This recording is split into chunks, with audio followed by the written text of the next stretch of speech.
Hey everyone, Todd from Sideshow Effects once again, and in this video I'm going to demonstrate the installation process for our Davinci Pro Profiles pack for the Stream Deck Plus device. Now I'm going to be demonstrating it on the Mac system, and where we need to, we'll switch over to the Windows system to show you the installation process for that part that's unique to the Windows system. But most of this will take place in the Mac system, and it works the same in the Windows. So the first thing you want to do is we need to install some keyboard shortcuts into Davinci, and this is the shortcut file that comes with our pack. We have created a shortcut file based off of Davinci's default file, but added a whole bunch of new ones for you. So what we need to do is go into Davinci, and we'll navigate to the Davinci keyboard customization, and in this box up along here, the ellipses on the top right, we're going to select Import Preset. You'll navigate to the folder you downloaded from Sideshow Effects, the Davinci Pro Stream Deck Plus pack. Go to Keyboard Shortcuts, go into your operating system. I'm on the Mac right now, and this is the one that I would import, Davinci Resolve Sideshow Effects Pro 5. And I've already got that loaded, so I won't do it. And that will load up, and that will be the one you want to be working with. Now in version 2 we have a couple of new items that we've added in that you'll need to install. The first is a plugin. We've created a plugin for Stream Deck that works with this pack. You want to install this, so have your Stream Deck software open and then double click this. I already have it installed, so I'm not going to duplicate it. You would just double click this and it would ask you to install it. Just click install and it will load right up. And in addition, we have a folder here called Traveliga Spell that holds a few of the graphics for our plugin for the dial strip. So its location is going to be in your Documents folder. So you would drag this entire Traveliga Spell folder into your Documents folder. You can see I have it here. Now if you have one of our MIDI packs, you will likely have this Traveliga Spell folder already in your Documents. If that is the case, don't overwrite it. Just open up the Traveliga Spell folder in this download and drag the mouse plugin into that Traveliga Spell folder. You do that and you're good to go. Now the next thing we need to do is import the profiles that are part of this pack. Now this pack is unique. It's not just one profile, it's 9 profiles that are all interconnected. So if you go into your download and go into Stream Deck, and I'm on the Mac here, so I go into the Mac, you can see all 9 profiles here. On the Mac, you should be able to click on the first one, hold Shift, and click on the last one, and then do a right click. And if you have Stream Deck open, you should be able to say Open with Elgato Stream Deck, and they will all import together. Now, sometimes it will miss one or two of them, so it is more accurate to double click each one of these. So you would just double click each one of these files, and it loads it in one by one. So let's do that now.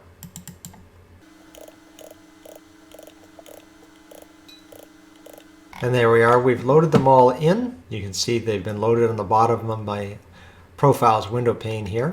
So on the Windows side, you can't select all of these and do a right click and open them up with the Stream Deck. It doesn't work that way. So you do have to do the one by one when you import these. Now once these are imported, the one thing that is unique to the Windows version of this pack versus the Mac version is we have a volume controller here built into the pack. And this is a new plugin from Elgato. It is Windows only at this time.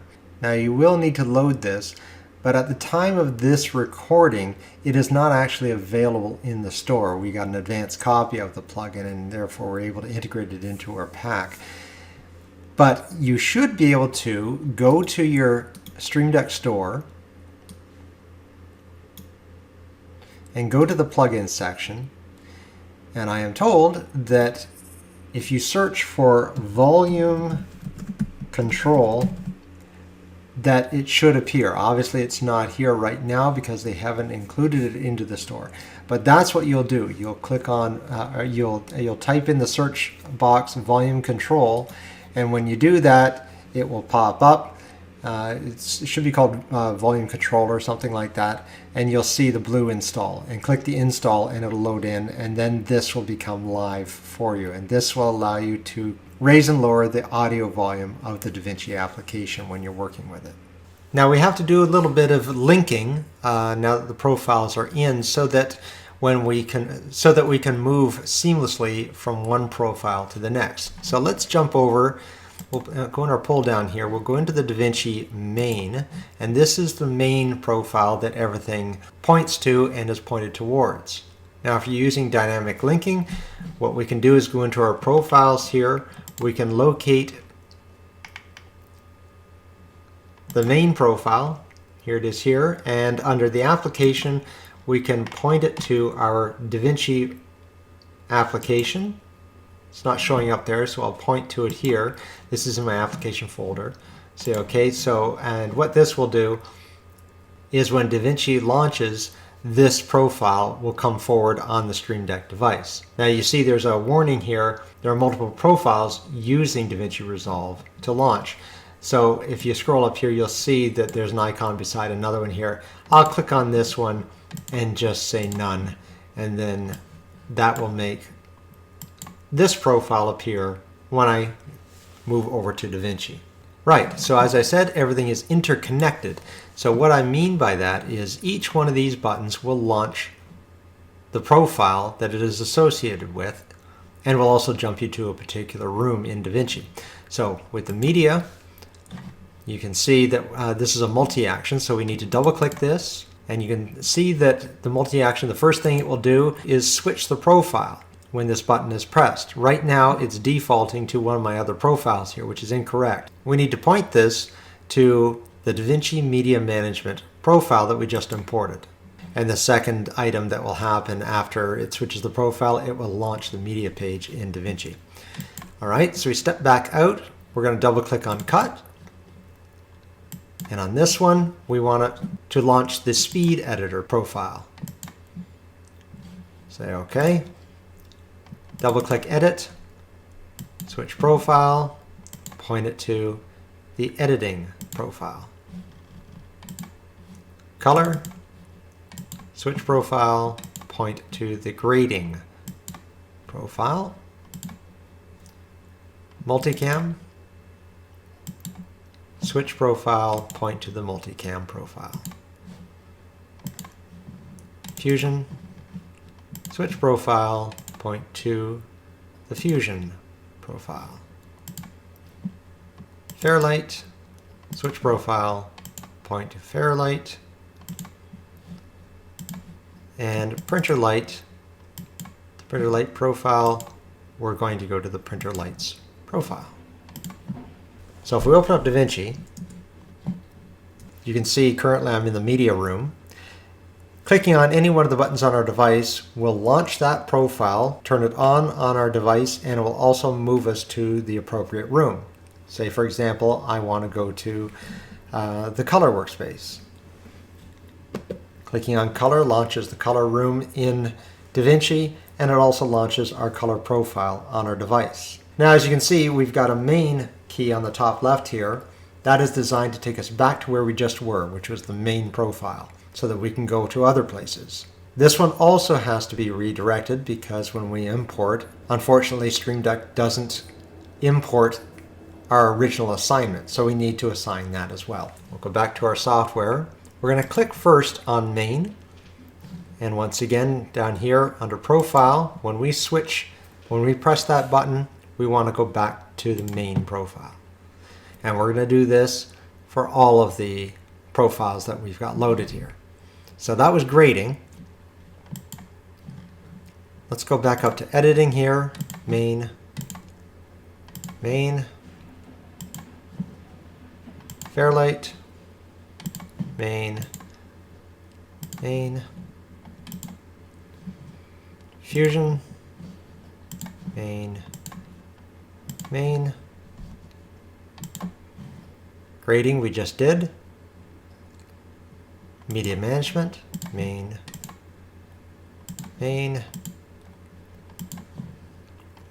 Multicam, main. Printer lights, main. And speed editor, main. main. Now I'm going to go back to Davinci. You can see I'm in the speed editor profile right now. Now clicking on main will take us back to the main page. Fusion launches Fusion in Davinci, gives us our Fusion profile page. Main, edit, brings up the edit page, brings up the edit profile, etc. So now you've got the full closed loop. So in version 2, we've added a couple of new things I just want to show you. In the edit profile, swing to the edit profile, you'll see where we used to have zoom on the 4th dial here, we had a zoom stack. We are now taking advantage of our plugin that we've developed. And as you can see here, we've got 4 items you can choose from without having to dive into a dial stack. So simply by pressing on that particular quadrant above the dial will control that command. So here, I'll show you how it works. Currently right now I have zoom selected, and you can tell it's selected by the green triangle. So if I have our mouse over top of our timeline and rotating, we can zoom in and out. Now by pressing on left right and clicking on left right, that allows us to scroll our timeline. Clicking on up down allows us, if we have more than one video track for example, to scroll up and down. And if I had more than one audio track, positioning the mouse over the audio track area would allow us to move up and down those. And then finally, clicking on here, we can control our track size. And keeping in mind, you do need to keep your cursor over the area. If your cursor's off the timeline, it's not going to have an effect. So leave your cursor somewhere in the timeline and you'll be able to make these controls work for you. Now this we have put on the first 5 pages, and then we go to the 7th and we have another new addition that we've included. And this is the transform controls. These will allow you to use your Stream Deck to control the various controls in the transform pane. Now it doesn't work right out of the box. These work on XY coordinate positioning, which means you need to tell the Stream Deck where these particular items are in your user interface. Because everybody works at different resolutions and different setups, you want to make sure you record the positions that are unique to your workstation.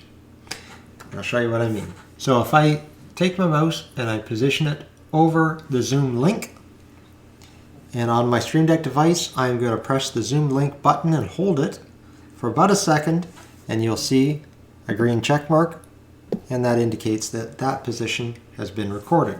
So if I move my mouse off and I'm down here and I want to unlink the zoom X and Y, I can just press that button. What happens is the cursor moves to that position, clicks on that link, and returns back to where I had my cursor. Now we'll program the rest of these keys in the same way. You can see underneath the link we have a reset all. So I'm going to place my cursor above reset all, press and hold, and now that position has been recorded. The same thing with my flips.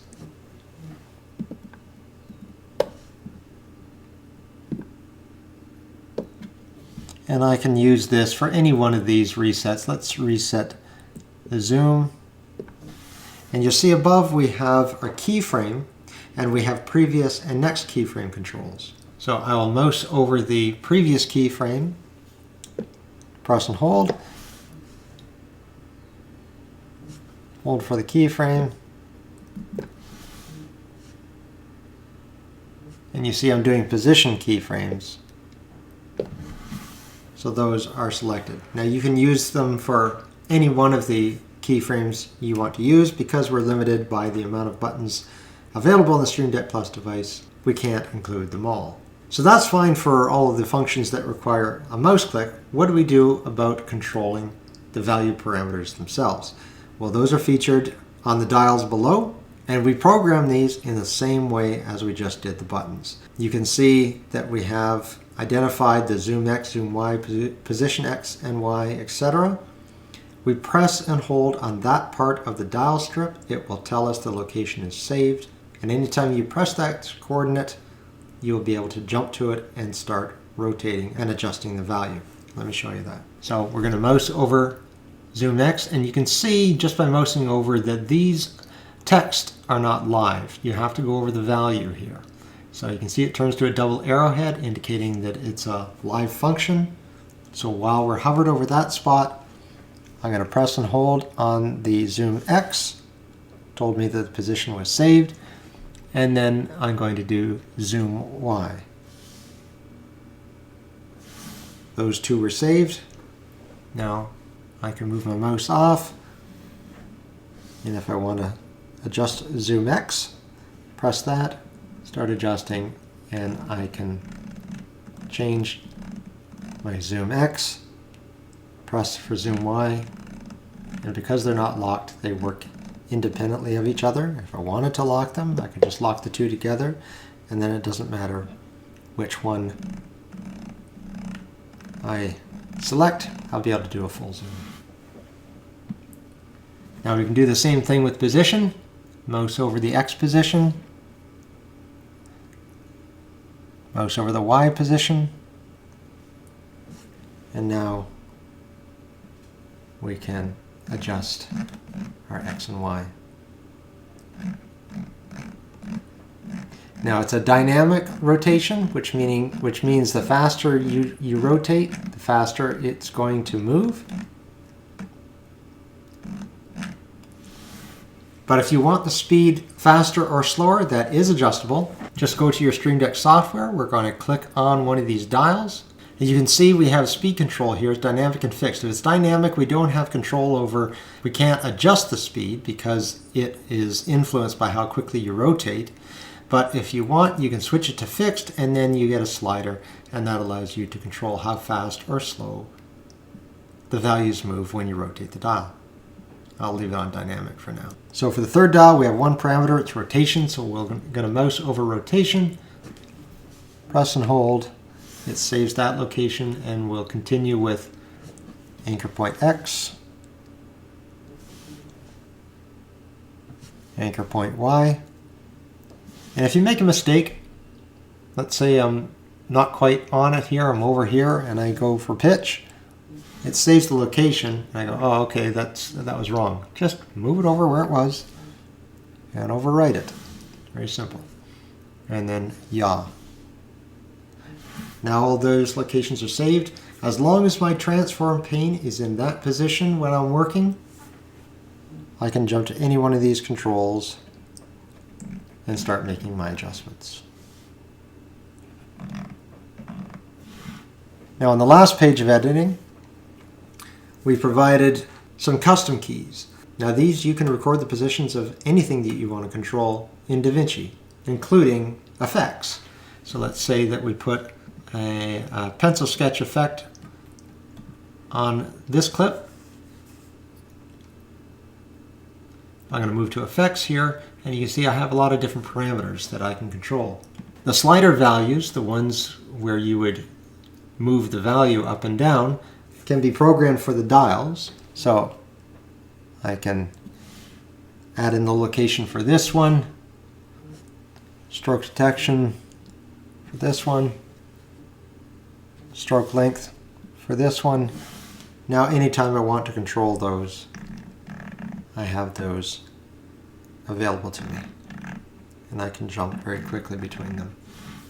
Now the buttons above, they are for anytime you want to program a button click, such as the reset all. So we can hover over reset all, press and hold one of the custom buttons, and then anytime I'm adjusting and I want to reset what I've done, I can just hit that and it will reset all my parameters. So these can be programmed for whatever you like, and you can always go in and label this however you like, and it'll show up here. And you can also click on the buttons and you change the title here, so you can clearly label what it is that you've programmed. Now one other thing that we've added in, I'll just demonstrate. In the color profile, if we go to the last page, you'll see we've got a wipe overlay page added in here. And if I'm in color in Davinci and I'm working with wipes, I'm going to show a reference wipe. I'm going to set a position for where my viewer is, and it's a good practice to just kind of position your mouse anywhere in the center of where your viewer normally is. Press and hold the location. Press and hold the location of both. And now, by adjusting, I can move my wipe up and down, and if I have horizontal wipe, I can move it horizontally. And we've also just put in a handy zoom, dial, and reset. So that's all the setup that's required. You're all set and ready to go. I encourage you to take a look at our navigation video that gives you a good idea of how everything is laid out and how it can best be used for your Davinci workflow. As always, thanks for watching, and we'll talk to you soon.